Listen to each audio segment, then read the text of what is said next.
Emergency ప్రకటించి 50 సంవత్సరాలు అవుతున్నటువంటి నేపథ్యంలో ఈరోజు ఒక అప్రకటిత ఎమర్జెన్సీని అమలు చేస్తున్నటువంటి మోడీ ప్రభుత్వాన్ని కూలదోయాల్సినటువంటి అవసరం ఉందని, ఆ మోడీ ప్రభుత్వాన్ని కూలదోస్తేనే ప్రజాస్వామ్యానికి మంచి రోజులు వస్తాయని చెప్పేసేటటువంటి ఆలోచనని, ఆ రకమైనటువంటి కార్యాచరణని ప్రజల్లోకి తీసుకువెళ్లేటటువంటి క్రమంలో మొత్తం రాష్ట్ర వ్యాప్తంగా అలాగే దేశవ్యాప్తంగా భారత కమ్యూనిస్ట్ పార్టీ మార్క్సిస్ట్ ఈ ఎమర్జెన్సీ చీకటి రోజుల్ని అలాగే 11 సంవత్సరాలుగా జరుగుతున్నటువంటి చీకటి చరిత్రని ప్రజలతో చర్చించేందుకు ఈ కార్యక్రమాలు నిర్వహిస్తూ ఉంది.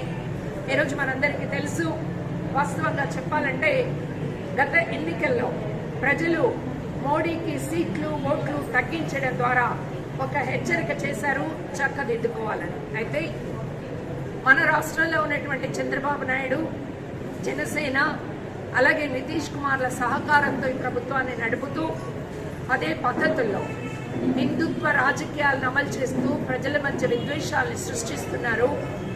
గొంతెత్తినటువంటి జర్నలిస్టుల్ని అరెస్టులు చేస్తున్నారు. రాజకీయవేత్తల మీద రాజ్యాంగ బాడీల ద్వారా, సంస్థల ద్వారా దాడులు చేయించి జైళ్లలో పెడుతున్నారు. ఉపాల్ లాంటి అక్రమ కేసులు పెడుతున్నారు. రాష్ట్రాల హక్కుల్ని హరిస్తూ ఉన్నారు.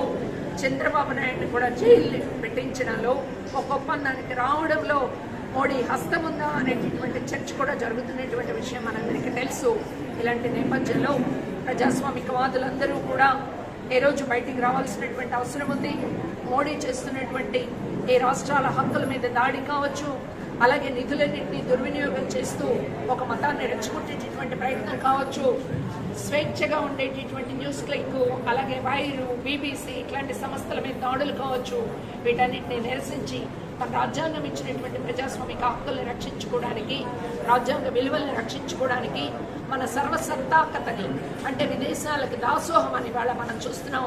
అమెరికాకి దాసోహం అంటున్నటువంటి చరిత్ర ఇది మోడీ కాదు. ఈ దేశంలో ఉన్న పెట్టుబడిదారులు మనం సాధించుకున్నటువంటి స్వాతంత్రాన్ని తమ సొంత లాభాల కోసం అమెరికాకి తాకట్టు పెడతా ఉన్నారు.